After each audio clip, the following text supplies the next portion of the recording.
photographer, videographer, cinephile, producer, martial artist, musician, singer, songwriter, drives a Mercedes, founder of Phantasmic Productions, the man behind the camera for all things blood, sweat, and tears wrestling. This week's guest, it's Kevin Sanabria.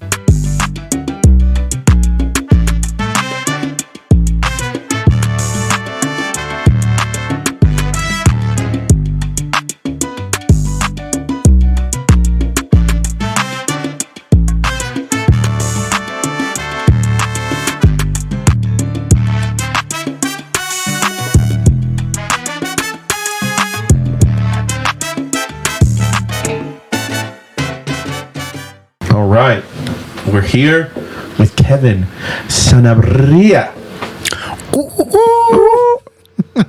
There you go. I'll give you the crowd. I'll give you the crowd noise, bro.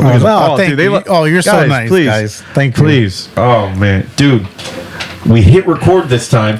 Yeah, we got it. We recording, baby. We're recording. The red light's on. I'm not going to lie to you. I felt dumb. I felt like, I do this more than once. You want to know a secret, Manny? A secret. A secret. Industry secret? Yeah, kind of. Or at 24, within the last 24 hours, I must say, I forgot to hit the red button on one of those interviews I did yesterday. But because it's not the first time that's ever happened, I always have a contingency plan. So on my main camera, I have a shotgun microphone to make sure that if I miss, something else got me. You know what I should have got? I should set up a camera that will record. Maybe I can use my webcam and just record us. Yeah. Well, I don't know how good it is. I haven't used the Mac webcam. Remember 2009 when they were first making Macs and stuff, and maybe it was early in 2009, but you would go to the Apple store and you would just take pictures in the photo booth with four fucking panels and shit, man. Yeah. Dude, I miss being a kid. Right? It's the best. So carefree, dude. One of my favorite memories from when I was a little kid, I don't know if you remember Kmart. Hell yeah, dude. They just kind of died. But Kmart sucked. I'm gonna be honest. It was pretty bad. I want to be Bradley's, but that's a throwback. But Kmart had those PlayStations and Nintendo 64s that had games that only lasted 10 minutes. Yeah. Like the demos and stuff. So I would love to go to Kmart and just while my grandparents or my mom is shopping, I'm playing a Ninja Turtle game or something while they're doing whatever. Even though it's the half of a level, but you keep playing it over. You would start over and just keep doing it. You'd try and see how far you can get in that 30 second, that 15-minute trailer they gave you. But yeah, all right. Now we're going to do this proper. We're going to do this right. We're going to carry on and be merry. Because we talked for 40 minutes before we realized that. Something very close to that. About dumbness. And I'm God, fucking record. Yeah, but we're here now. Everything systems are go. Process. Yeah, that's what it is. It's a learning process. But yeah, we had so much great talks. It's almost weird to try and recreate it again. But when do we do We'll cliff note it. We'll cliff note what we talked about, so we can talk about even more. Yeah, there you go. Science. Boom. Just boom. So you born in Puerto Rico. Correctamundo. Got off the plane in New York and said, we're New Yorkers. Yep. Had a 30-day free trial of New York City life. Correct. Didn't like it. Yep. Dipped out to Connecticut. Yep. You're the oldest. Correctamundo. 2 siblings. Yep. Sister, 27. Cool. Correct. Brother, 21 soon. Yes. Next week. Pretty close. Yeah. Fuck yeah. Rapper, brother. Yep. Car detailer. Your sister. Correct. Fucking Man, kids. I'm nasty. Someone paid attention. We did not go to the same high school. No. Because you're older than me, right?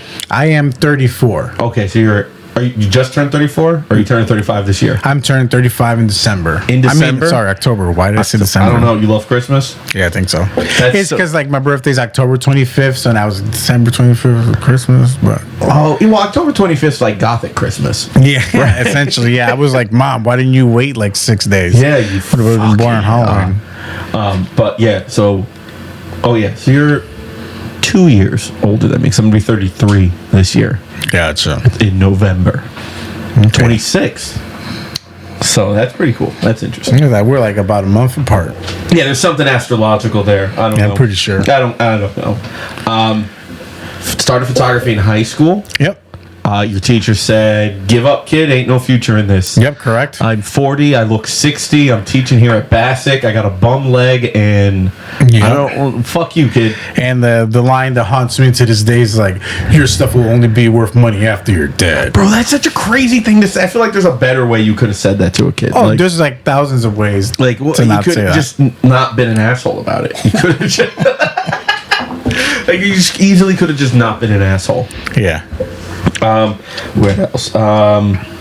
Huge into horror movies. Yeah, big time. Because of my Mama Dukes. So she would just,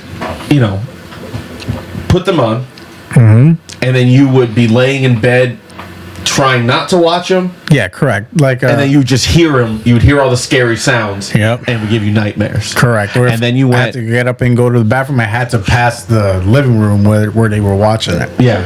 And then you were like curious, so you peeked, and then you went, ah! And then you ran to the bathroom, ran back, peeked again, got more scared, laid down. Nightmares. And now every shadow I see in the house is a monster. Yeah, I believe that. But now you love them. Yeah, now I love them. Like, I could watch them, and actually, I probably get better sleep now after I watch them. Do you want to make one? Ooh, absolutely. I do want to do one, and I have a concept for it, too. I just got to finish writing it.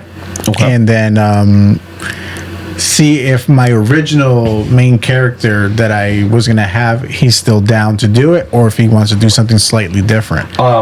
It's real funny. So I have, like, the list of, like the list of things to describe you at the beginning, and we wrote cinephile down.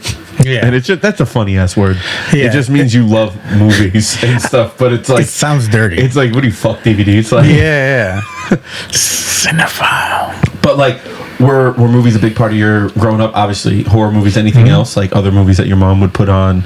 Yeah, then she also liked action movies. Like, you have your Training Days, you have like your Die Hards. It's the same Christmas thing. Movie? Yeah, the best Christmas movie ever made, Die Hard. Yeah. I don't care what anybody says. If you're not watching Die Hard, you be a motherfucker on Christmas, I don't want to talk to you. Yeah, it's a Christmas Story, Die Hard, and then Charlie Brown Christmas. Yeah, that's it. That's all you need for Christmas. Like, you top it off with the Grinch. The Grinch right at the end. Hell yeah. You do a little sandwich. The Jim Carrey, the original Grinch, and then the Jim Carrey Grinch at the end. Nice little Grinch sandwich. Perfect. Filling with Die Hard 1 through 5. Yeah, the thing that's holding it all together is Die Hard. Yeah. That's like the cheese on a pizza right there. Yeah, That's correct. Die Like, Hard. without that, you're like, yes, I'll eat it, but it's just not as enjoyable. It's just toast. Yeah. you needed that Die Hard in there. But yeah, she liked action movies, and the only genre of movie that I like that she doesn't, for some weird reason, is she like comedies. She thinks they're cheesy. It's such a Puerto Rican mom thing. Yeah, What's so funny? Yeah, What's so funny? Exactly. And I remember one time I was very proud watching, I forget what movie it was. I was like, Mom, watch this scene from this thing, because It's so like funny. it's so It's the funny. funniest thing. She's looking at me like, are you retarded? Like why? They look like pendejos. Why are they doing this? Like, and I was like, all right, I'm sorry, but I thought it was cool. all right, bye. And like she hates Jim Carrey's face. Like, Yeah. So, like, yeah, he hated that. But like, but I bet you if those funny people died in them, she would have loved that movie. Oh, she like black comedies, like dark comedies, Oh, probably she'll probably give those a chance. like Shaun of the Dead. Yeah, actually, that's probably one of the only like comedy movies that's in her Dude, that bookshelf. movie's so fucking funny. Yeah, it was awesome. That movie is so good. I love Hot Fuzz. Oh, Hot Fuzz is awesome. So such a good fucking movie. Yeah. I love. Dude, I love Shaun of the Dead so much. It is so good. It's so funny. Oh yeah, it's the most realistic zombie movie. Hell yeah, you got a stoner that doesn't understand what's going on. Well, nah, this isn't real. This is not really happening. They're trying to kill a zombie by throwing records at it because they don't understand how to best kill the zombie. Yo, that record scene was pretty funny. And he's like, "Oh God, that was one of that was autographed." One of the things that we did talk about before we realized I wasn't recording was the Blair Witch Project. Yeah, which was one of the first found films, like found footage films, right? Yeah, that really convinced everybody that was 100% real. Because you couldn't tell 9-year-old me that wasn't real. No. Like, there was no way. There's no way that wasn't real. Like, I saw the trailer, and the lady's boogers were coming down. God, yeah, and I was like, no, this is real, because my boogers do that. Like, my boogers look just like that when I'm scared. Yeah. And I'm like, dude, there's no way. No way it was fake.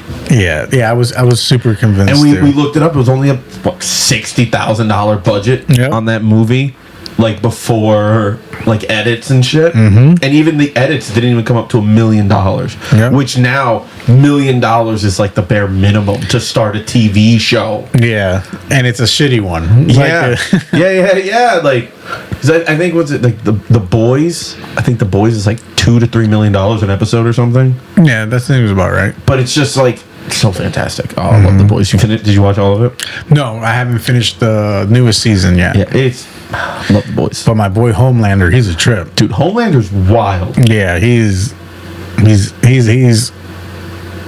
a character, like, dude, and he embodies a lot of things that happen. Yeah, like it's dude. Stormfront was also wild. Yeah, Stormfront was crazy. So your mom is into horror movies, metal, big metal fan, right? She sometimes listens to even heavier shit than I do. I'm Norwegian black metal. Yes, yeah. So she's in love with this band from Poland, Behemoth.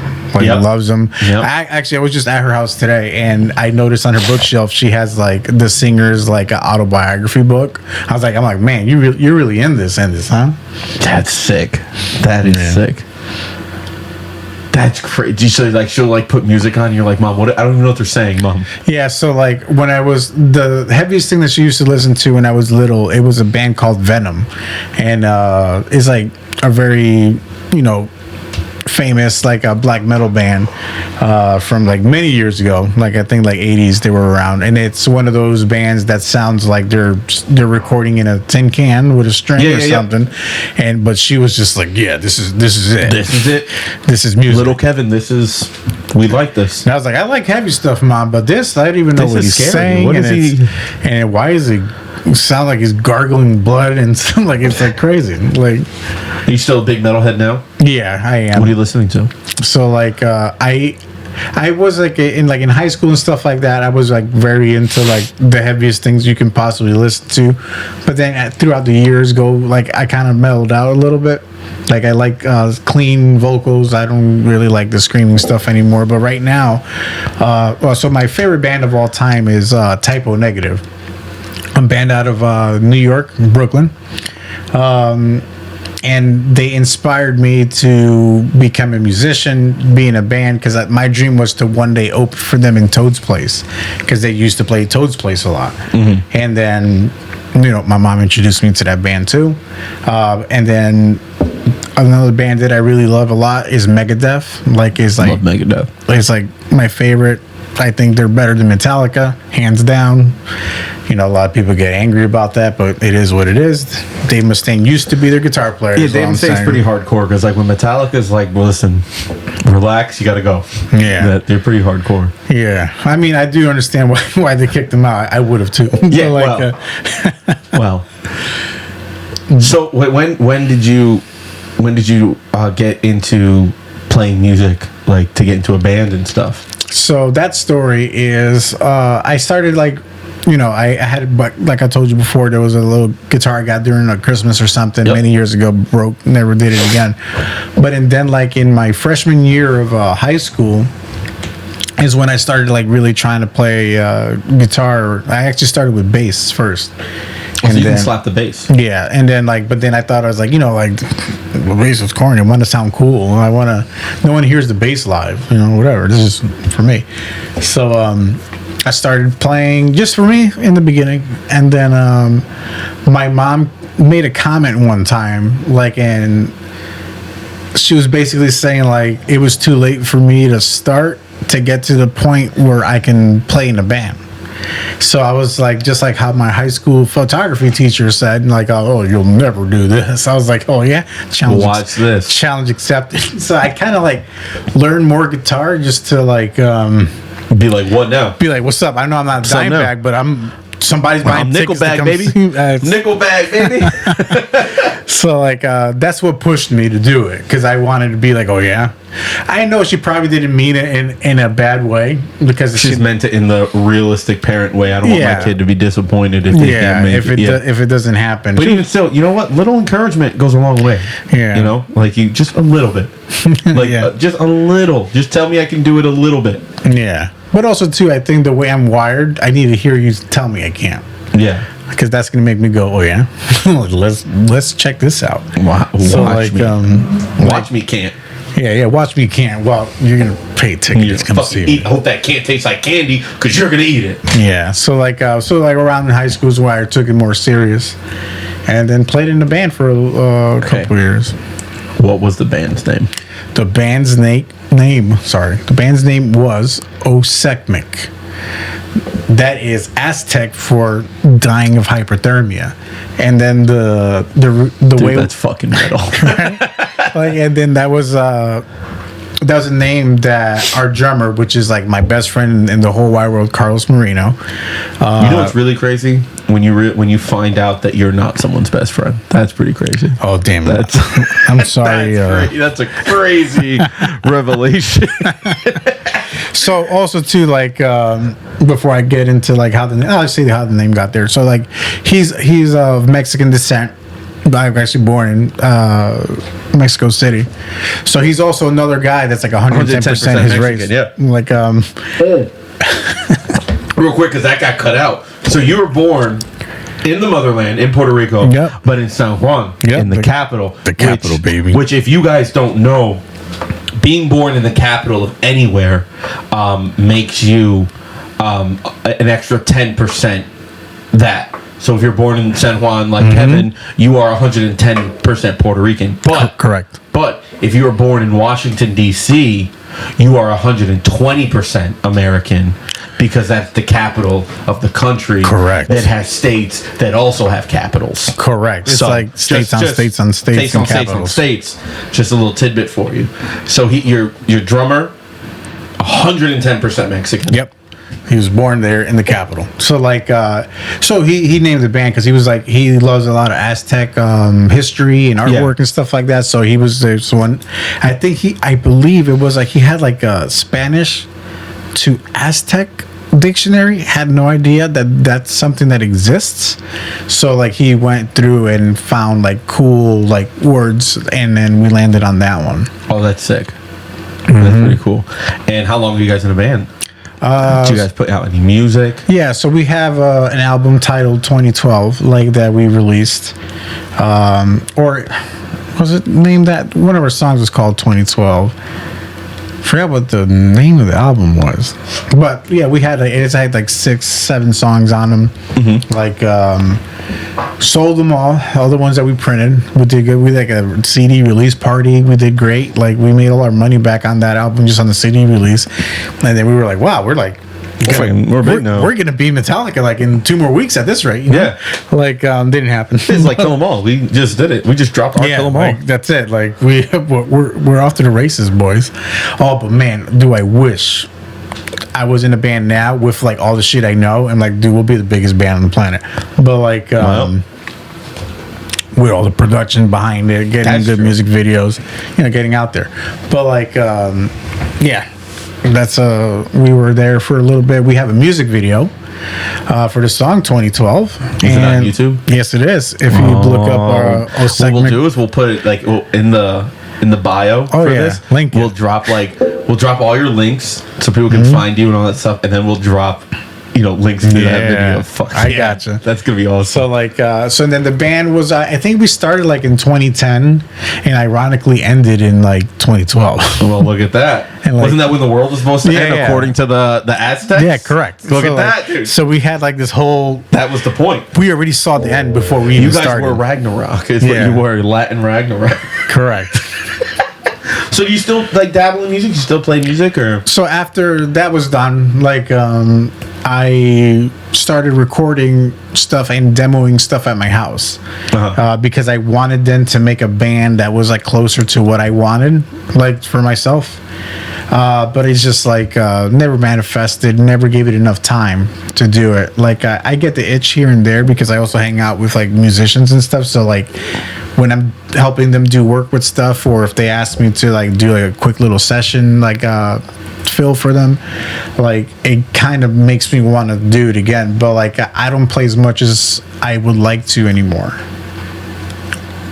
Due to time constraints, you are a busy man. Yeah, I wish I had more time. Busy. Well, time's not real, but you're such a busy guy. You're between, doing photography, filming stuff for people, editing everything, basically running wrestling companies. Yeah, with production wise and stuff. Do you get the same feeling when you're at a wrestling show? Do you get the itch to want to wrestle? To wrestle, early on, early on, but now that I'm so entrenched in what I'm doing, it kind of so entrenched in behind the scenes stuff. It kind of that went away. I don't want to. Yeah, I think that's for me too. I think I wanted to at first, which was really cool because I think the first BST event I ever did, I was in the ring and I got slammed. Yeah, and bro, I smacked the back of my head on that mat. Yeah, bro. So it was. They make it look easy. No, they do, and it does hurt. Yeah, this ain't ballet. No, it isn't. It really but isn't. I think now they doing commentary and working with you doing promos and stuff. I have no interest. I'm enjoying I like watching it. The inside. Yeah, the inside stuff is cool. The inside baseball stuff is really cool. But mainly the only reason why I also say that I don't ever want to do it because now that I know what it really takes, to do this at a high level, I don't want to be in there pretending. I don't want to be a pretend wrestler. You don't be obvious. You want to do because these guys it's crazy to see because we're both big wrestling fans. Your mom. Yep. Huge wrestling fan. My mom kind of likes wrestling. My older brother got me really into wrestling. He was a WCW guy. Huge WCW fan. Yeah, we were a WWF household only. Yeah, no. We watched WWF. My brother watched them both, but he put on Nitro before he put on Raw. Yeah. That was his thing. A big Sting guy. Sting and Kane, his favorites. Those were. And, but yeah, I just love it, and I think just being able to watch these guys work on the independent level is so cool because they're trying to get to that next level, and watching them at this level is so amazing. Yeah, the way they come up with doing things, the way they build these characters up, it's just awesome. It's just really, really cool. No, I like being on this side of it because I don't know about you, but I always liked when I would watch wrestling, I would always love the behind the scenes documentaries, or if they ever showed them dropping the network and putting all those WWE 24 or all those things. I watched all those documentaries on there. It's just I like all that stuff. It's so to see how they create it all is so fascinating to me. That's amazing. Yeah, and I just like that now I can be a part of it. Be a part of that part of it. Yep, correct. Because I remember when I was a kid, I used to want to be a wrestler. I was I'm gonna be the next fucking Goldberg. Nah, Hulk Hogan. I hate Goldberg and I hate Hulk Hogan. I hate Hulk Hogan, and then if he probably will never listen to this because I'm blocked on social media by him. But fuck that guy, dude. Fuck Hulk Hogan. He's a piece of shit and a bitch. And he called Yokozuna a racial slur on live pay-per-view for WrestleMania 9, and that's why he blocked me because I posted it on Twitter. That doesn't work for me, brother. But yeah, fuck that guy. But yeah, no, I was just huge wrestling fan. I loved watching it as a kid. Do you have like early memories of wrestling? Like what got you hooked? What got me hooked? Like what did you see and you were like, yeah. Yeah, like the thing. So like I mentioned, like my mom was always watching like all the pay-per-views, all the Raws, whatever. Like I just remember seeing like these larger than life characters, very cliche line for guys, like, you know, explaining what he liked wrestling for, but like Undertaker. Yeah, you look like a guy whose favorite wrestler is Undertaker. Mankind, people like that, like just without even knowing what's going on, is just like those two characters look so captivating, pretty interesting, you know. And then that hooks you in, and then you start looking here. Oh, here's a guy named Bret Hart. He could wrestle. Oh, look at Mr. Perfect here. Oh my God, look at this guy. You got, you know, your Razor Ramones. You got your Shawn Michaels. That guy has a snake. Yeah, that guy has a fucking snake. Yeah. So when Jake the Snake Roberts was like around, and then he came out with Alice Cooper that one time with Damien the Snake. Yep. Like I was just like, also too, I'm a rock and roll metalhead and stuff like that. So like to see my two worlds cross, that when as a little kid, I was like, ooh, this is like super cool. Yeah. Like and it was just like, it's essentially like, without making it sound silly, it's a soap opera, right? And then I come from a Spanish household, and guess what we watch all the time? Novelas. Soap operas or novelas, you know? So, like, seeing that, and then, like, the stories and the characters and the betrayals and all this stuff, it was like, I just really enjoyed, like, the stories, and I really thought like they killed like what's his name, Boss Man, and Hell in a Cell when they hung him, and all this stuff, when and they like threw Mankind off the top of the cage. I was like, that. And we just saw he died. Undertaker murdered his family and like almost killed his brother and all this stuff. So like as a kid, I was thinking these things were real, and I was like, damn, like this is crazy. Like I'm gonna keep what's going next or whatever. Like but and then I remember like the one big thing that even after I was a fan for a long time at this point, but like when Val Venus choppy pee pee, like I was so scared and went off and like the air like that. Like and I remember going to school and like all that's all anybody was talking about. What happened to Val Venus's like pee-pee. You know, like, so where did it go? Is he still alive? Did he bleed out? Is he dead?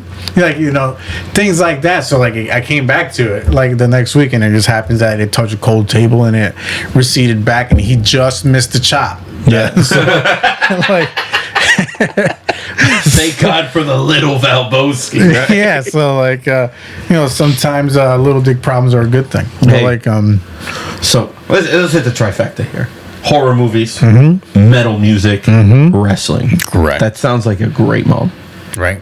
Great mom. Top tier mom. And she made you. That makes her even better in my book. And she made me first. Like, yeah, you know, like the best. And then the rest after that, I guess they lived up. Yeah.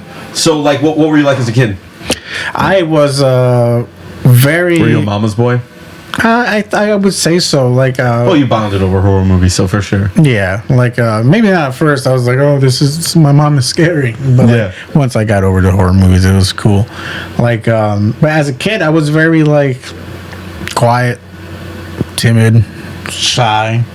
You know, like, and no, just like not much going on. Like I was just kind of like to yourself, coasting, doodling, floating in the ocean, like, just you know, drawing little pictures. Yeah, drawing little pictures, reading comic books. Correct. Favorite superhero? My favorite superhero of all time is Batman. Why? Like, because I don't know why I said why like that. I love Batman. What? I don't know. As I'm looking at your Batman figure. Yeah, but like, why do you like Batman? Has a Batman within reach, like I can touch him. But like the reason why I like him is because, like, again, he's very moody. He's very dark, broody. Like he has sad boy vibes. He's my aesthetic, but also he is plausible. Like he is possible. His superpower essentially is similar to Iron Man, is money. But like if I had unlimited resources, I could kind of like be Batman. So like I gravitated. You placed third place in all these grappling contests. You think you could be a cave crusader? I didn't train. I didn't train with like what is it, Razgul? I didn't train with the League of Shadows. So like, I trained in Norwalk. Okay. Yeah. So is that where you trained?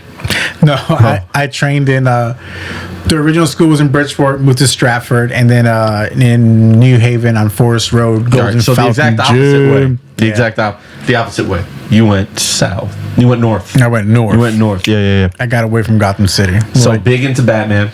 Yeah. Big into Batman. I hate Superman. I think he's overpushed, overrated, overrated. Like, and his weakness is a green rock. That's true.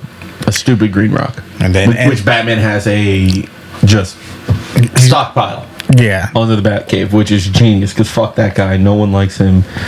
Actually, my brother's a huge Superman fan. Like, he thinks Superman's the greatest. Yeah, he's like, I guess he's probably the most famous superhero, but I think he's a little boring. And like, I keep watching these like YouTube videos of like who would win like death battle things, and every time he goes against like a Dragon Ball Z character, like, Superman versus Goku. Yeah, Superman always somehow wins. Oh, because he got closer to the sun. I'm like, oh, okay, cool, but Superman ruins everything. Okay, here's a couple things that I was looking at the news, and they were saying they're bringing back. I don't know if you heard the woolly mammoth. Like, they're bringing back the dodo bird. Like, bringing back as in... Like, yeah. Yes. Like, in real life, I could touch him? Like, in real life, yeah. Why? Yeah, so they're bringing back the dodo bird because that bird went extinct because of humans. Like, they literally got their habitats, like, destroyed. That's why they all died. So they're bringing them back because they say that's one of man's greatest errors. It's just eliminating that bird. I don't know why they're bringing the woolly mammoth back, but that's scary, right? Yeah, that's because like what's next? Yeah, like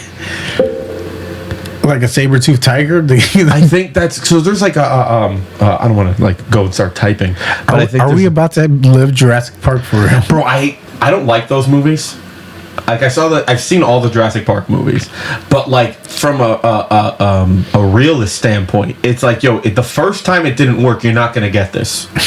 You're not gonna get this. It didn't work the 3 times you had a private island, and now you want an amusement park. Yeah, like that's not.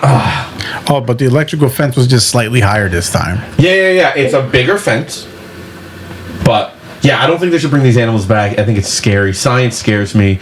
Artificial intelligence scares me. Oh, yeah. AI is terrible. I think iRobot is a real possibility, and that scares me. Because I can't fight a robot. No. I can't fight a robot. I'm not Will Smith. I can't fight a robot. Do you like give into conspiracy theories? I love listening to them. Yeah. Like, there are some that, like, if you dig far enough and, like, you lose sight of, like, reality for a second, they could almost convince you. Like, wait a second. You know what's a really fun conspiracy theory? Which one? Birds aren't real. Oh, yeah, like the pigeons. That is such a funny fucking thing. Like, that we killed all the birds in the 40s, and we have had android robot birds since the 40s. Dude, they look incredible if like, that's what it is. It's so funny, and it's a fake. It's such a hoax. The guy who created it said it was a hoax, and people are still believing it. And they're like, even though the guy who made it up said I was just fucking around. Like, we were just fucking around. People are like, this is true. Like, I believe this. Yeah, you ever seen a baby pigeon before? No, they're all government robots, man. I actually have never seen a baby pigeon. Yeah, me neither. I've never seen a baby pigeon, but I've also never seen like a baby fucking rat. Yeah, like I've just seen rats. So yeah, I don't know. Maybe they are making them. So all right. So conspiracy. Like this we were talking earlier a little bit about conspiracy theories that I just think are. I think flat Earth is crazy. Yeah, it's a crazy one. It's probably the easiest one to explain away. I think hollow Earth. I don't know about hollow Earth. It doesn't make any sense because if it was a hollow Earth, the amount of things on the surface of the Earth would collapse it. You would think so, like with all the weight, like that. Unless, because I mean, how thick is it, and how much of a core do we have? Yeah, exactly. And like mining all over the world and shifts and like that's plates. I don't know. Yeah, if we have a hollow Earth, how could we be mining? into the ground. Yeah, without accidentally like falling into like hell or something. Dude, what if hell is inside of the earth? That's crazy. Hell on earth. Mm-hmm. And that's a saying, I guess. I don't know. I don't know about it. I don't know. Yeah. The core is spinning, though. The core spins the other way. Did you hear about that? Like the Earth's core, like switch rotation, the way it's spinning, and people were like freaking out. And then the scientists were like, "Oh," they like looked back scientifically at like the rotations and stuff, and that's just what it does. Oh, I had no idea. Yeah, I didn't know either. I was just like scared for a second, and then I was like, I trust science, and then I was like, I remember what happened last time people trusted science. But I love conspiracy theories. I love hearing about just stupid stuff. But then there's some stuff that like I kind of buy into. Like I don't. Like, I think aliens have a lot more to do with us as a society than we know. Yeah. Like, I think technology has to do with aliens. Oh, just like American technology. Like, from when the Wright brothers flew to cars to the space launch, like the space program, that's not a lot of time. In between the first car and landing on the moon, because was that only 40 years?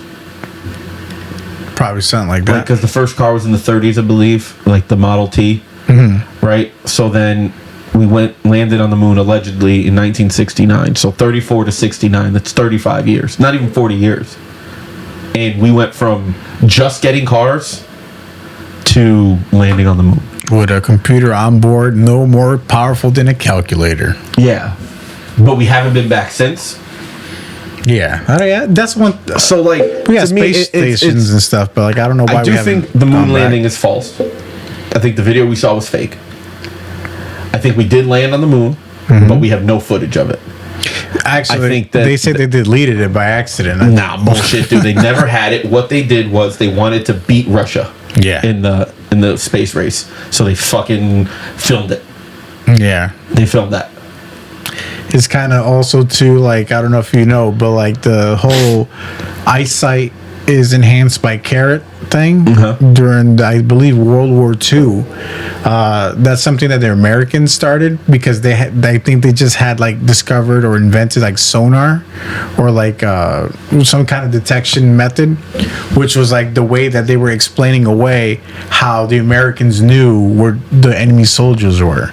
So the propaganda was they eating carrots. So then Germany bought all the carrots they can find and made all their soldiers eat carrots, and then none of them could see any better. Dude, Germany was just giving fucking carrots and meth to their soldiers, dude. Like they,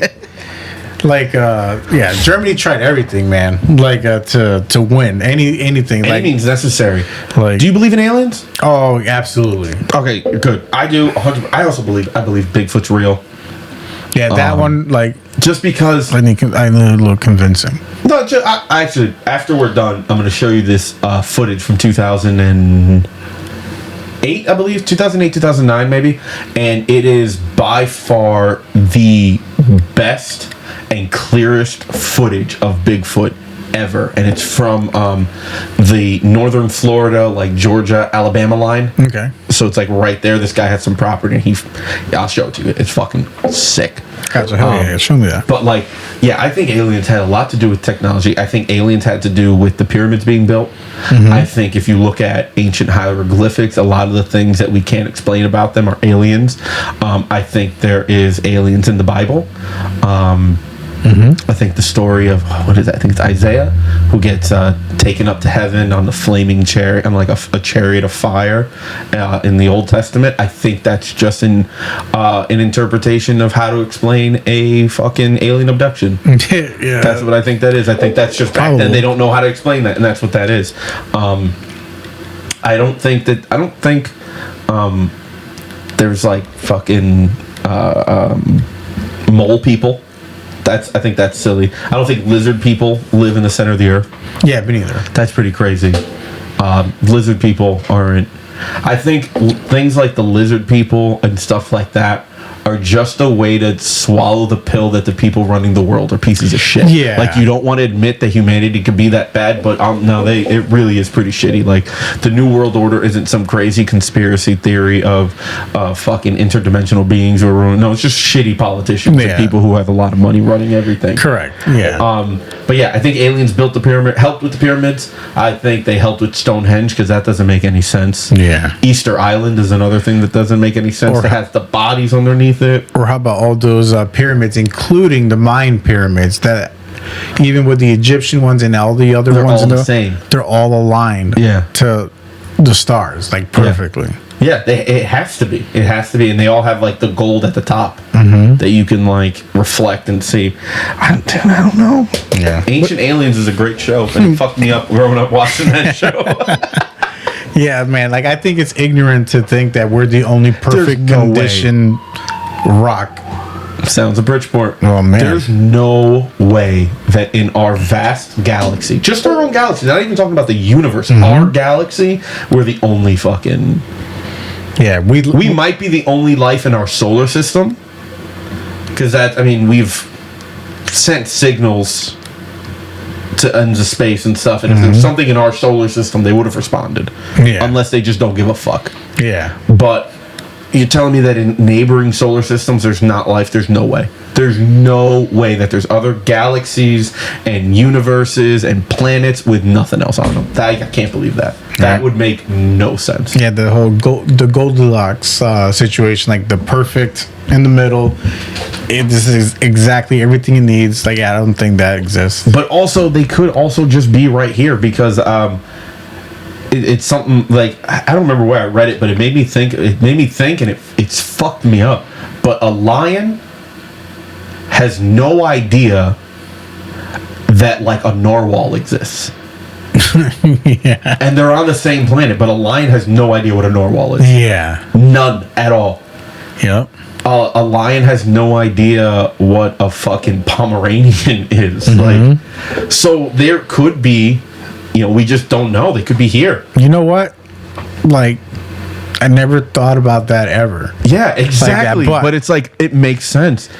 Yeah, it's the same way, like, if you go to, like, one of those, like, forests where there's, like, indigenous people that have never come in contact with, like, outside civilized man, us coming there with, like, GPS devices and flashlights, and we could look like the aliens to them. Exactly. So it's, like, that same weird paradox where, like, we could be having something right here that we just can't see, and it's... Dude, I remember one night, up in the front room, we were sitting. There was like 6 of us, and I think Harry was there, and we're sitting there and we're playing cards or something, and every single one of us saw the same thing, and nobody said anything for a couple minutes, but there was a beam of green light that was like no bigger than this pen, and it flew around. It was like liquid. It flew around, made some shapes, and then vanished. And it was such a bright green, because I remember sitting, because there's a heater like this in the front room, but it's taller. Yeah. And we were sitting, lengthwise from it. And I remember sitting, looking this way, and seeing a bright green just flash. And when I looked, I saw it make a shape and just disappear. And we sat there in just complete silence. And then we were like, you guys saw that, right? And like we were like, yeah, and we all described it, bro. And it's crazy. I've been Googling, looking. I joined so many like alien groups and things like that, trying to figure out if anyone's ever seen anything like this. And I've never met anyone else who has. And it's just crazy because I have no idea what it is.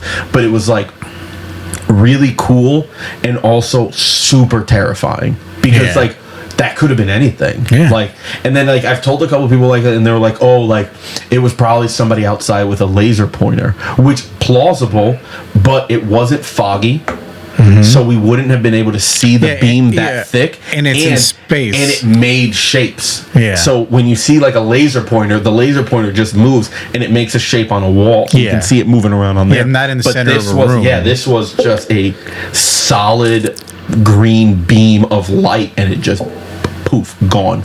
I got a similar-ish story, but a paranormal one. Okay. See, I believe that ghosts could exist, but I've never seen one, so I can't believe in it. But I've seen, like, that green beam. I've seen, like, UFO type things, like... So, and it's also just seems silly to not believe in aliens. But, yeah, I would love to hear this paranormal thing. So... this story like spans a couple years, so like where it reaches its resolution. But so when I was younger, and it was just me and my sister, my brother wasn't born yet. My sister's dad, my sister's dad. I tell people like my life was great till '93. Yeah, and then too many kids, my brother, and then like I'm no longer special. Like back when I was younger, and my sister. She was already around. My sister's father, used to be in the bowling league, and every Friday he would go to the bowling league, and he used to take me and my sister, and then when we get there, he used to give us like money to play on. You know, it had an arcade area and stuff like that, and then like normally it would be just my mom and my aunt left at the house, and what they used to do is like either watch like MTV music videos or whatever the hell in like my mom's room. And one of those nights that when we left, because also too, as a single mom, she's trying to save all the money she could. So normally, if there's no one else really in the house, all the lights are off, everything's off. Yep. So, and she was in her room. My mom to this day does not have lights. She's like a fucking vampire. She's just every time I go to her house, it's just dark. I turn on the lights. She's like, so. My mom and my aunt were like watching a movie or something in my mom's room. So my mom's room was like if you go through her front door of her room, it leads directly to the living room. So there was one night where they were in the room, their light was on, and they were watching TV, and then the door was slightly open, you know, so some of the light from the room would spill into the living room. They were sitting there watching something, and some time passed, and then my mom, you know, grabbed the remote. She paused whatever VHS they were watching, and then she tells my aunt, "Hey, is there anything you want to tell me right now?" And my aunt's like, "No." And then she's like, "Are you sure? There's nothing that you feel like maybe we should talk about?" And then my aunt was like, did you also see an old lady walking in our living room, like kind of like floating, and look inside the room and then kept walking? And right now I'm getting goosebumps telling the story. Yeah. And then my mom is like, yes, that's exactly what I saw too. So then right there, they both made a promise to each other, like whoever dies first, contact me or let me know what's going on the other side. That's another Puerto Rican thing. My mom has that. She said that with her best friend in Puerto Rico, they said, whoever dies first, you gotta come see me. Yeah, right. Let me know what happened. Let me know what that. Like, I'm like, what? That's crazy. So, fast forward, or actually rewind. When I was even younger than that, I remember it was a summer, and I was sleeping facing up. I normally never sleep facing up, but that night I did. And your belly sleeper? Yeah, side belly. Like so then like one night I was sleeping facing up, and in the middle of the night, summer night, I opened my eyes, and like no more than 3 inches away from my face as I'm laying down, there was an old lady floating over me, looking at me dead in the eyes. I was a little kid, and like I told you before, like my mom, horror movies, I was terrified at night anyway at that time. I closed my eyes, and I did the one thing that protects you no matter what's happening. Blanket over the face. Exactly. Yep. Nothing can get to you. Nothing. Make sure you're tucking your feet too. Yep. And, you know, I was just freaking out, and I was like, eventually I'm going to have to either leave the bed or whatever, and if she's still there, I got to deal with it. So I uncovered myself, and she was gone. I never mentioned that to anybody because I was just like, I just saw stuff. Yeah, so it's just because of the horror movies. Yeah, playing tricks on you. So many years later, my mom starts telling me the story of what she saw that one time with your aunt. Yeah, and the way she described the lady was exactly what I saw. So then I was like, holy shit. I wasn't seeing things. Because, like, what are the chances that you guys saw the same exact? Our story is, like, super aligned. And as you remember, my room was half of the living room. So they saw her in the living room. So fast forward, we were like, that's crazy. So my mom had asked the landlord who used to live here before without any, like leading to anything. And he's like, oh, the family that used to be here is actually a wife and a husband that were living here. The wife passed, and then the dad, the surviving member, went to go live with their kids, I think like in Florida or something. So we were like, that's the ghost or spirit of that lady. And then this part, I don't know if it has anything to do with it, but on the first floor, because we lived in a 3-family house, but the first floor was like half business, half house, and the business that was being ran out of there was a fortune teller. It's like no service, I don't know what you want to call it. Yeah, but like scam. But we lived like above gypsies and stuff, and like so we were thinking that maybe there's some weird things that they're doing that are like conjuring up things and stuff like that. So if like after that reconfirmation from my mother, I was like, there's no way in hell that there's no ghost, because I 100% know I saw one. Haven't seen anything since, but that was the only memory I have. Yeah, I've never had one. I don't want to have one. Like, I don't want to see a ghost. That seems terrifying. Yeah, 100% was 100% terrifying. I don't want to see a ghost, but like, I don't know. I don't know. They don't. To me, they don't fall in the same category as like an alien. Yeah. Like, it makes sense that an alien exists. It doesn't make sense that we live to die to remain here as a ghost. Yeah, like, that's crazy. Walking around all spooky. Yeah, and can't do nothing. Yeah, that, I don't know. Doesn't seem very plausible for me. I feel you.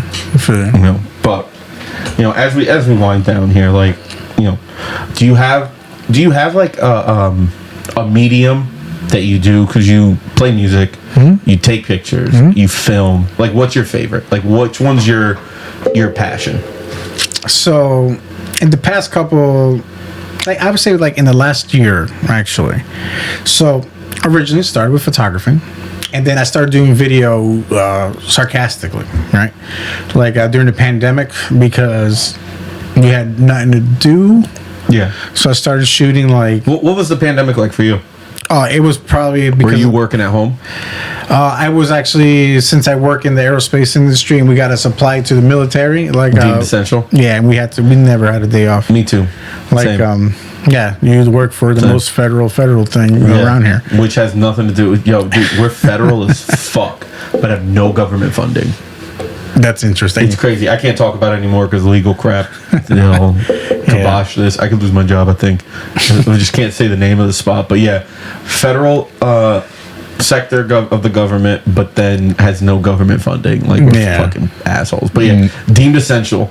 Never got like like hazard pay. Never got nothing, dude. Bullshit. No, I got bullshit. But the people who worked at fucking like McDonald's got hazard pay. I was so mad. Yeah. Or the people that had unemployment with the extra $600 a week. I don't get. But that's the thing. I don't care about if you're unemployed, like if they told you couldn't work and you had to collect, like that's fine, cool, whatever, do that.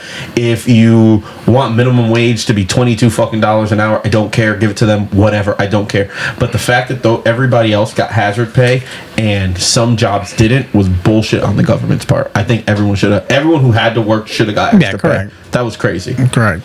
Like, and I heard a lot of stories too, like even people in the medical field straight up didn't get anything. Like one of my best friends, like works or he used to work in a hospital. Yeah. And he got nothing extra, and he was like there, ground zero. People coming in with COVID, like 100% dealing with them at the beginning. Yeah, when you had no idea, when everybody thought if you blinked too hard, you got it. Oh my god, dude, what a crazy time for the planet. It doesn't even seem real. Yeah, I will say though, the pandemic. Again, all respect to people that were gone, that passed or had or life-changing things in a negative way. But like the pandemic for me was like pretty cool. Like I think there was nobody around, and again, like I said, like I'm a very to myself guy, so it didn't affect me so much like that, because like I wasn't going out clubbing or anything like that. You know? Like, so for me, it was like everybody's chilling out right now. Like everything's quiet, nothing's going on, and it also just presented people with something that you don't usually have. Like as adults, it's like as kids we had it in abundance, and as adult we don't. Like the pandemic gave you free time. Yeah, like time. The pandemic gave you time to finish that book you said you were going to finish, but you haven't had time to learn that trade. Like a lot of people started doing stuff, and like, you know, I think content creation exploded over the pandemic. Like people blew up on like TikTok, being stuck in their house making videos and stuff, and I think it sucked, but it was like it changed everything. Like it changed entertainment. Like people had to change the way they were doing, you know, things. Like SNL was being filmed remotely at everyone's house. Like everyone was like video chatting into SNL. Like that's crazy how creative you had to get to do things. There was a lot of advancements in things. Like a lot of companies stepped up products, and it got more competitive. So like it worked out for everybody in that sense, because like there's all this competition now, and then now there's like all these resources you didn't know.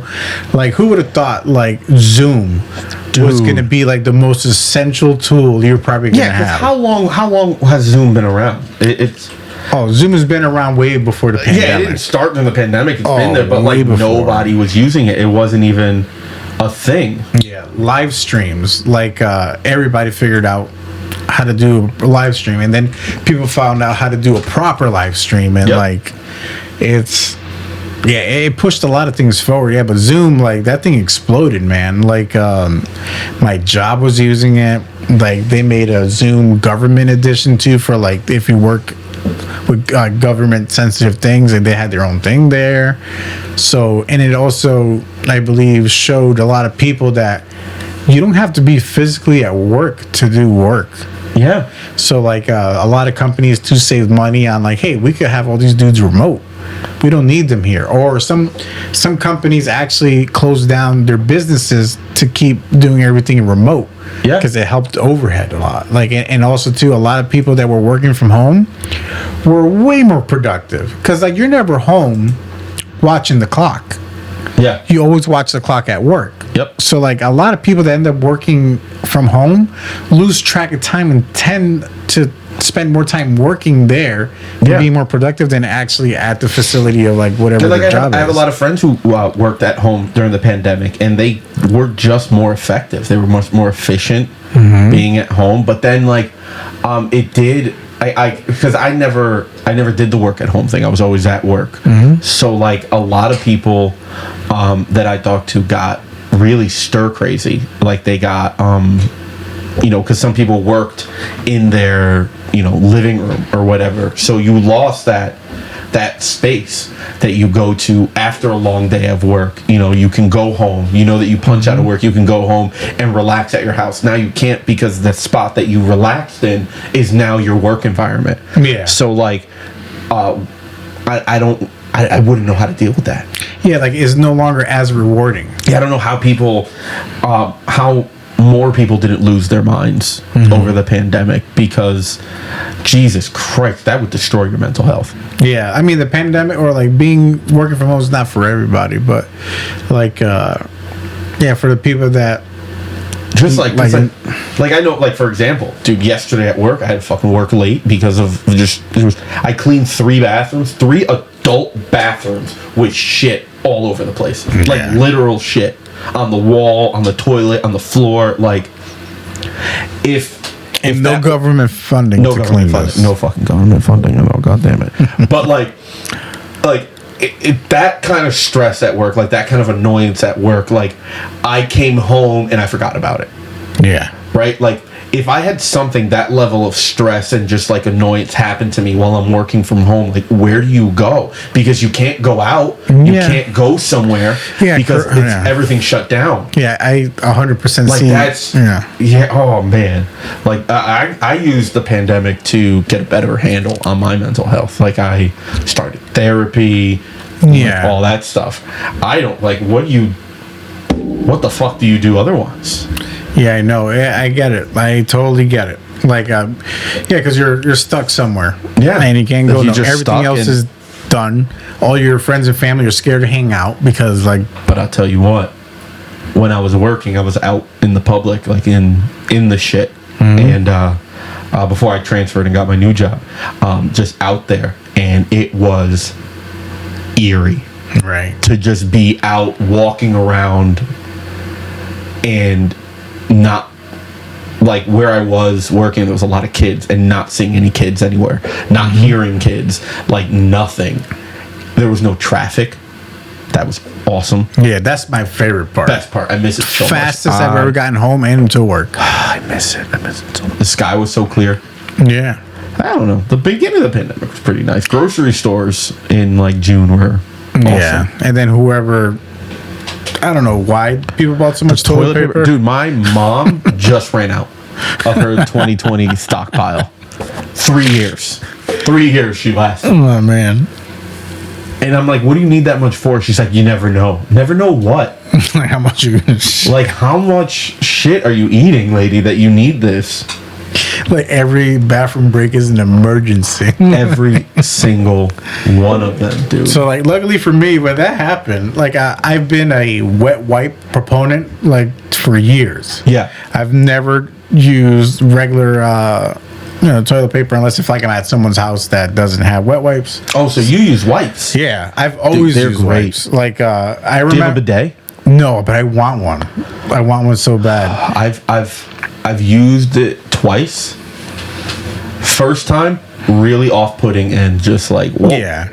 Second time, you understand now. You're like, this is the way to do it. Why even bother with anything else? Right. Like it's so much faster. And I remember the thing that put me onto wet wipes, like, was an episode of MTV Cribs. Hell yeah, dude. I don't remember what rapper was on there, but he was like flexing on how much wet wipes he had in his bathroom. Fuck yeah. And he's like, if you wipe with something dry, you're doing your life wrong. And and then he's like, it makes no sense. You're cleaning something up just with a dry napkin, or you want to get some liquids in there to get all the stuff out. And I was like, bro, that is wild. I never thought about it like that. This man's onto something. Do you want to know who it was? Who was it? Trick Daddy. Oh, there you go. It was Trick Daddy, dude. I had to look that up. Dude, I love when MTV got like... So, like, I don't like that MTV stopped showing music videos altogether, but I do like when they started to do the shows that they did. Yeah. Like... 16 and Pregnant. No. God, I hated those shows. But, like, True Life. True Life was sick. Made. Yes. Made was awesome. Pimp My Ride was silly. Yeah. But Cribs was so cool because, again, like with the wrestling thing, I like the behind the scenes stuff. Making the video, VH1 behind the music was one of my favorite things. Yeah. Pop-up video. Yep. I love pop-up video because those stupid little facts are the most interesting things in the world to me. Like, did you know that this jacket here was used to be owned by blah blah blah from this movie? Yeah, like the Halloween thing where it's like that's just an old Captain Kirk mask. Yeah, and I'm like, that is so fucking cool. Like that's so cool. That those little things are so fucking cool. So like, you're just. You do everything. A little bit of everything. A little bit of everything. You're pretty good at most of it. Thank you. You knock it out of the park. You got your own company, your own production company. Yep. Phantasma Productions. Correct. And what do you guys? Photography, videography. We do anything you need from like if you need promotional work, commercials, product photography, and regular headshots, creative photography. Like we do everything. Like anything you can think of, like we will do. Any kind of content you need created, we're gonna fucking help you out with. Exactly, but we specialize specifically in the spooky stuff, like more moody and horror themed things. Like my Instagram right now has like a bunch of posts of a little sample of everything that I kind of do. And as we were saying before, though, like I'm really bad at like social mediaing. Yeah. So like I have a bunch of work that's like just like unreleased that I was like, oh, I'm gonna this week I'm gonna sit down and schedule out everything and have 50 posts lined up for the month, and I just like don't do it. Yeah. But I feel that. I feel that because I should be putting out more content. I should be putting out more clips. I should be doing that. But also, I don't want to put clips out of my actual like jokes, because then people are going to see them all. And like I know all the other comics are putting out, like the ones that are really like making it and making waves, they're all putting out crowd work clips, which is not my strong suit. Like I'm so bad at it. But that's why I'm doing this. Like to help me. That's pretty try interesting. And talk. Yeah, because I thought that would be like more so your bread and butter. No, it is. To me, I think personally one of my biggest detriments at stand-up comedy. I'm sure there's many more, but the one to me that I am trying to work on and figure out is being better off the cuff and better at being able to, if someone in the crowd says something, it doesn't trip me up, I can just be like, all right, bet, do it, and go into it. Or that I could, a thing that a lot of my peers do that is really, really good is they're able to talk to the crowd and guide the crowd right into their jokes. Gotcha. And I'm like, I try to do it.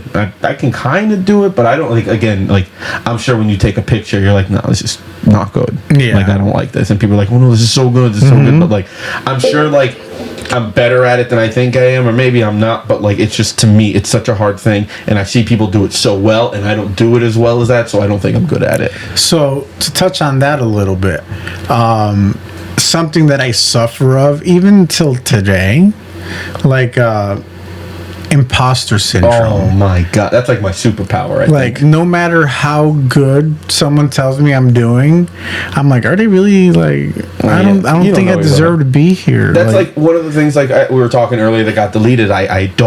We have to, in our line of work and our being creatives and all these things, we have to market ourselves to people and we have to network with people, and I can't do it. I don't know how. I'm bad at small talk. I'm bad at like, hey, my name is Manny, what's up, let's be friends. I can't do it. I don't know how to do it. I mean, that's a good lead. Hey, my name is Manny, let's be friends. It's very inviting and very friendly. In my brain, I'm like, that's creepy. If somebody came up to me and said, hey, my name is blah blah blah, let's be friends, I'm like, what? You're a weirdo. As long as you're not like, hey, you want to be my friend?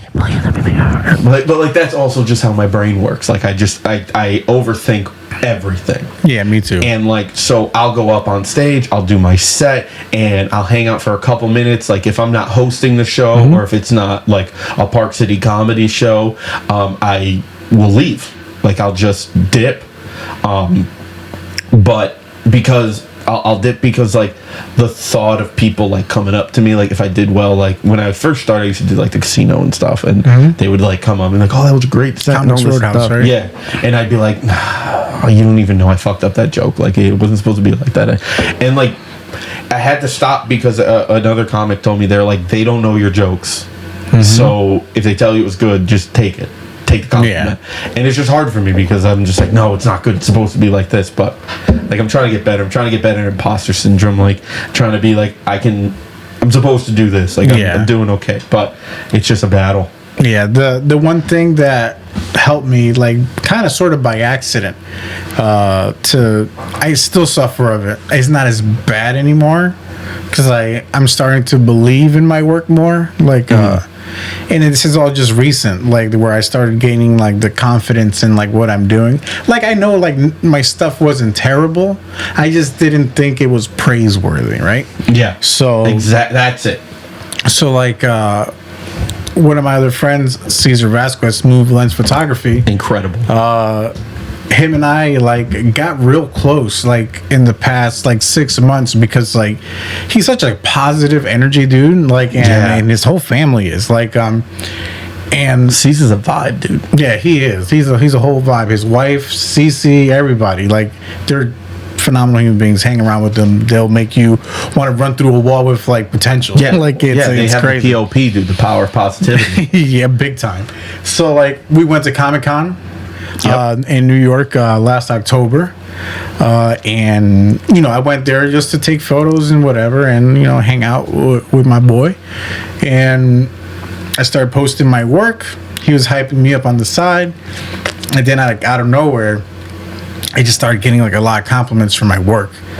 People were like, "Oh, this is like my favorite picture from the convention." And the funny part about it is, Caesar and I, Caesar also being a photographer, we were seeing like all these other like quote unquote like pro photographers that got like all these fancy flashes that like harnessed onto them to get the perfect shot at the cons. We were just like walking around with our cameras regular, and to have people come up to us and say that our work is like their favorite of the con, while we know that they got photographed by other people that had like a quote unquote better studios setup on the go. Yeah, like and then like they featured us on post, and they followed us back genuinely, asking us, "Hey, can you send us prints? We really want to be able to sell these at conventions and stuff." And I was just sitting there like, dude, no way. Like, are you serious? Like, okay, here, like we'll do business. And then I came across like another creator that I had no idea, had like a following of like 80,000 people. And they loved my photo more than anything else they got. So they featured me. And then all of a sudden, I got all this traffic on my page out of them. And like everybody was like, dude, this is so dope. This is great. You captured exactly what they were trying to do. Like, this is incredible. And then like, again, asking for prints and stuff. And then I was like, all right, one or two people telling me that I'm doing good is whatever. But now I'm having like a bunch of people telling me this. Featured in things. Yeah, and then like people that I have no connections with, and also that I know that no one I know has connections with them either. They have no reason to tell me anything. That's why I like doing comedy out of state.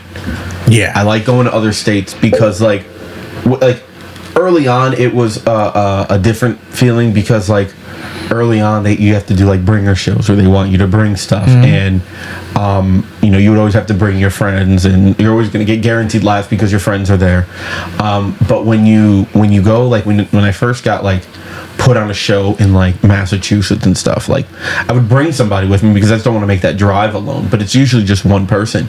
So like to be able to go into a spot where nobody knows who you are, and you make a bunch of strangers laugh, and they come up to you after and they're like, "Hey, that was really good, like you're really funny," like that's really cool. Like, it's really cool that to know that it's not just people who think you're good at what you do. It's a neutral test. Cool. Yeah, it's really, really cool. I like doing contests where like it's audience vote, and I don't bring anybody. So like if I get more than one vote, like I know I did good. Like if I don't win, whatever, that sucks. But like I did one contest where I didn't bring anybody with me. The guy who won had 10 votes. I lost. I had 9. Yeah, and I'm like, I'll take that. Like that's cool. Do you have any like advice for like people getting into this line of work? Yes. Not a piece of advice that isn't, there's no money in this, you'll make more money when you die. Thanks again, Miss Robinson, for instilling that in me. I have a lot of things that I think can help people. The one thing that, so like I do a bunch of stuff, right? Like I like doing things because like we only have one life that I know. I haven't died yet, so I can't tell you if there's a part 2. But I want to put everything that I am into what I'm doing.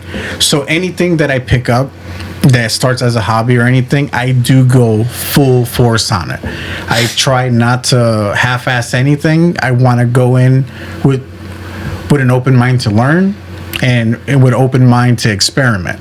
Yep. So and also too, understanding whatever I do in the beginning is not going to be the definition of what I am in that field. So you know that there's a process. I know there's a process, and everything takes time. You got to be shit before you're good. Correct. See, I'm the opposite. I get so discouraged if I'm not good right off rip. Yeah. Because I'm so hard on myself. So like, it's like, for example, if I write a new joke and I do it one time, the first time I do it, if none of it gets like a little laugh, I'm like, I'm not doing this anymore. I quit. Like I hate it. But like, like, yeah, I wish I'm trying to get over that. I'm trying to know that there's a process, and I'm starting to realize it because, like, I am starting to get to the point where, you know, I have newer comics come up and like ask me, you know, what do you do when this happens, or how do I get this and how do I do that, and like I can tell them, and I always try to tell them, I don't know if it's something you do with photography or even if it applies to photography, that like this is what worked for me. Because I don't ever want to tell somebody how to do something, because I think there's a million different ways to be successful, especially in stand-up comedy, because there's so many different styles of comedy. I can only tell you what's worked for me, and I can only tell you what didn't work for me. Correct. You know, I can't tell you how to do stuff, but yeah, I wish I could just like, because like I see the new comics now, and like they have like bits, like they have jokes, and they have like actual setup and punches, and I remember when I first started, like I didn't know what the fuck I was doing. So it's cool to see how everything changes, but also like to be a part of, you know, trying to like if someone has me a question, like I tell anytime they're like, oh man, thanks, that was great, you're so helpful. I'm like, dude, what do you, like, hit me up whenever you want and ask me, and if I know, I'll tell you. Or I'll tell you how to find out. You know, I don't want to gatekeep any kind of knowledge, because I don't think I have any. Like I really like when comics like ask me questions and stuff, like I don't feel like I know enough to be asked, or like I've only been doing comedy regularly for 5 years, I think, and that's if you count 2020. So it's only like 4 years, but like there's like the Zoom comedy area, which was awful, dude. Yeah, that's awful. tough. Doing like stand up on a video chat was so hard, so hard. But like, you know, yeah, like I've only been doing it for 4 years, so like if someone wants to ask me a question, I'll tell you, but there's so many other better people you could probably be asking than me, you know. But like, if someone comes up to you and they're like, hey, you know, I see that you know, I follow your page on Instagram, like I just got a camera, like, you know, do you think you can give me some tips? Like, are you the tip giver? Yeah. So or are you like put in the work, Junior? No, like so with me, even in my regular professional job, whatever you want to call it, I don't believe in not teaching. Like I don't believe in hoarding information, because like I wasn't taught anything. Like I had to figure it out.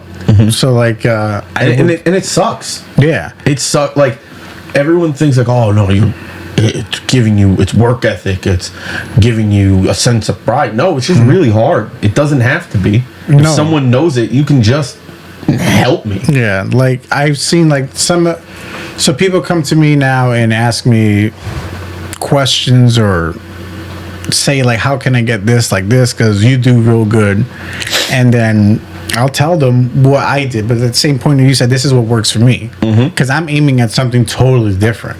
Like I might not be aiming at the same style or the same end goal that you're doing, but if there's something I can like tell you, I'll always tell you. There's a few photographers on my Instagram that it's funny that have like a larger following than I do, and they ask me how I did certain things. You know, like and then that goes back to my imposter syndrome. Like, bro, you got like 10K followers, I got like 100. Yeah, like dude, what are you talking about? Why are you asking? I was gonna ask you questions, but like the thing is too, like you always see yourself for yourself and what you feel, but like what you're putting out could be somebody else's. Like, man, I wish I did that, or I wish I thought about that, or this looks weird, but it's in a good way, and I wish I could do stuff like that. So like, I will always share everything to help. I don't believe in, like I said, hoarding information. I don't believe in putting people down. I want to see everybody do good, and then if they are able to, you know, pursue a passion that I can help you like nurture, I would do it. And then I also do it out of love, and because I haven't had anybody do that for me. So like, I'm also not even looking for anything in return. What I'm looking for in return is to see you succeed, and that's it. I want you to be able to do what you want, and then, you know, be happy about what you're doing. Because also one of the things that's like, if I'm going to put this work in and show you how to do this, like I don't want you to give up on it. You know what I mean? But Yeah, no, that's exactly how I look at it. Like my philosophy is, we can all eat. Everyone always talks about like, oh, there's not enough seats at the table. This is a leaf. I made this table bigger. Yeah. I popped this in and made the table look bigger. Like, you can just make the table bigger. It's not a problem. If you're not sitting at the same table, you could still be in the same cafeteria. Yeah. Well, guess what? Sit a little closer. Yeah, everybody can eat.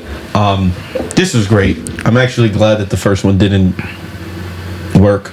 Yeah. Because this felt better. I think we warmed up. Yeah, we did warm up. Took about 45 minutes. It worked up. But where can people find you? I'm going to put all in the link in the bio, but for the audio people who don't know how to read, because we are from Bridgeport, and there are some of us there. So, where are you at on Instagram, socials, whatever? Now it's your time. Go. Thank you, bro. So you can find me on Instagram at phantasma.productions on Instagram. On Twitter, same thing? No, not yet, but I've been told that that's a good idea. Twitter rules. So I'm probably Twitter's great. I need to figure out how to get more interaction on my Twitter. Yeah. But I also don't post enough on there. But yeah, I wanna start posting more on Twitter and getting on there. So let's do this. I'll make my Twitter. Make a Twitter. And then check up on me, make sure I made it, and then we'll share whatever we find out about how to make that algorithm work a little bit better. Thanks for coming. Absolutely, my pleasure. You're the best. You're the best. I love you. I love you too. And I can't wait to see how successful you become. Thank you, man. Same, likewise, man. There's nothing stopping us, man. We could do it. There's not. We're just two Puerto Rican kids from Bridgeport trying to make it. That's right. That's just trying to make it. Thanks for coming, bro. Thank you.